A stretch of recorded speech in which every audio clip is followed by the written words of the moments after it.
I was replaying Hollow Knight a while ago as I wanted to find out what it is that made navigating through Hallownest so engrossing and immersive. Why is it that I could be lost for hours, yet never felt frustrated, or that I was having my hand held at every turn? How did Team Cherry manage to craft a world that can be explored in almost any order, and give the player so much agency in how they approach any situation? One trick that Hollow Knight uses is what I call the locked door. Metroidvanias use this one trick to force you to backtrack by implanting something into your memory.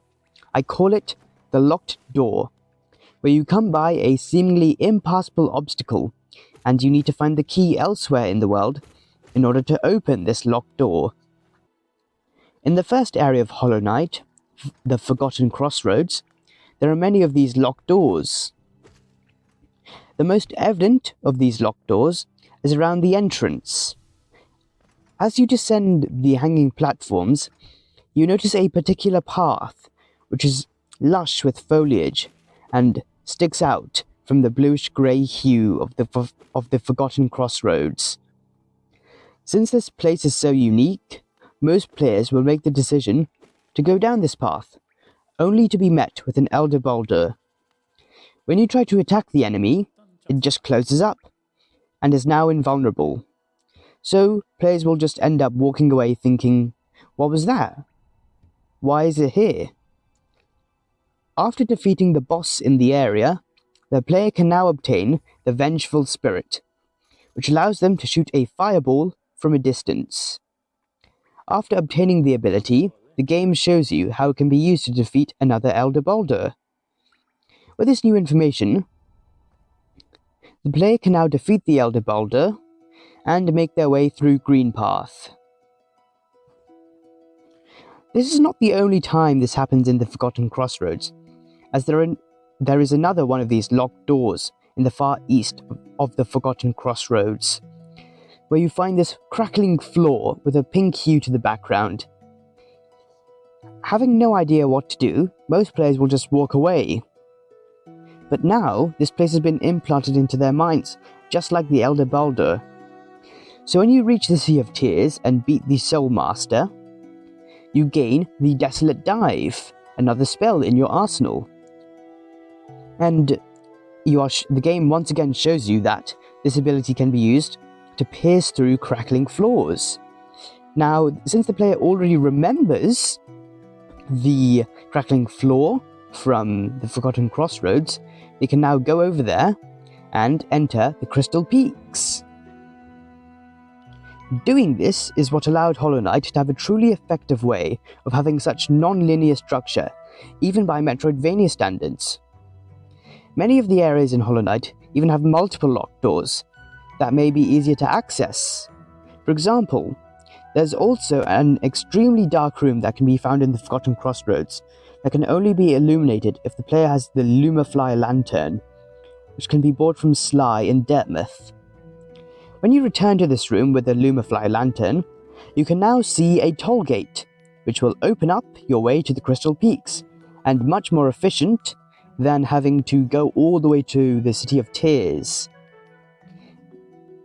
By rewarding exploration very early in the game and cementing these locked doors in the player's mind, players will know that they need to explore the world of Hallownest to actually progress in the game, which is what the core of a Metroidvania should be, as it allows for more organic exploration.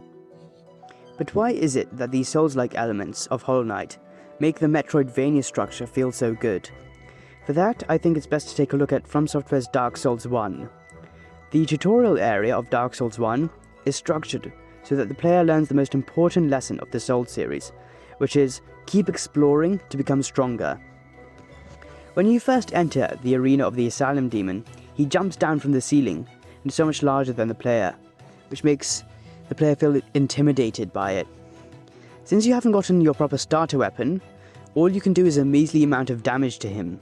But if you manage to slip away from the Asylum Demon, through this gate over here, you can take some time to explore around the Undead Asylum and get new gear, which should make you stronger.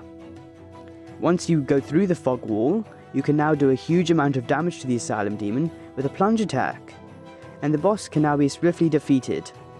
The contrast between your struggle against the boss and its swift defeat gives that dopamine rush that is associated with Souls games. Now, if we take a look at the world of Lordran, we can see that the more you explore in any given area, the more shortcuts you can unlock, which means the next time you die, your traversal should be a lot easier. And without the ability to fast travel in the first half of the game, it means that you are going to need a good sense of direction and be able to learn the layout of Lordran, which really makes it feel like the player has true agency on how they approach the game. Although there are very few actual abilities that the player unlocks in the traditional sense, as they progress the game, the abilities that unlock new areas are simply just experience and skill that the player gains.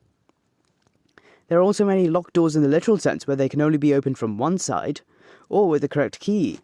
These doors function very similarly to those of traditional Metroidvanias, except that you don't unlock an ability that is to be used in combat. Although some may see this as a negative, Dark Souls is not about you gaining abilities that make you stronger. It focuses on the player's skill, allowing them to progress, which is fostered by the extensive world to explore.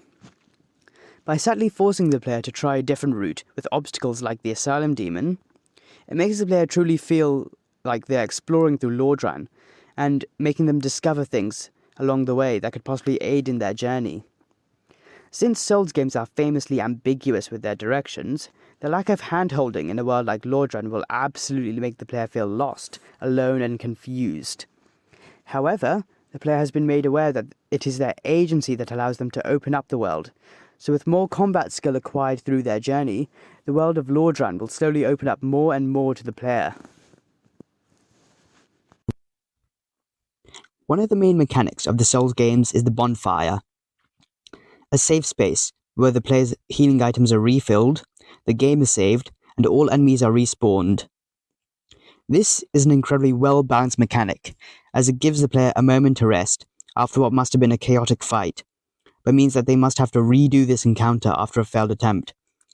Though it may seem too punishing and unfair at first, all of these failed attempts result in a much more satisfying victory when you do eventually pass through the area and find your way to the next bonfire. The use of the bonfire mechanic adds a sense of risk to basically every encounter, especially when the player is carrying a lot of souls, the currency of the game. Since you lose your souls upon death, the fear of carrying so many souls will force the player to be more careful and methodical, which is what the core of all Souls combat is, a very careful dance where you have to be very meticulous.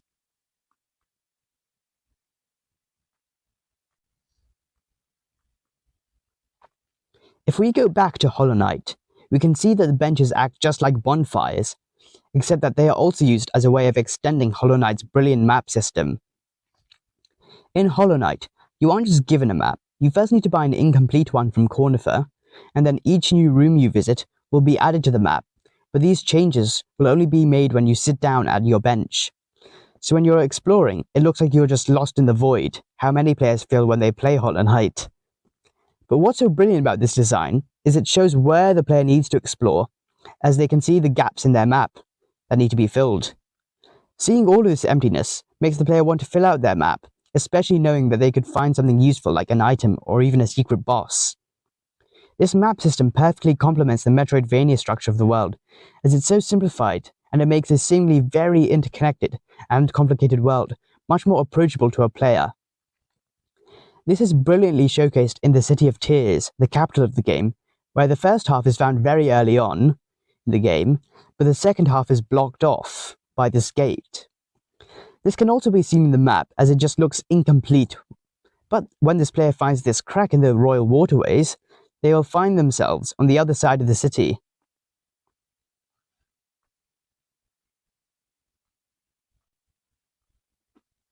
So, let's get back to the title of this video.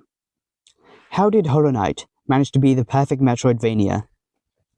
Well, one reason is the structure of Hallownest, as having multiple entrances to each area means the player can explore at their own will.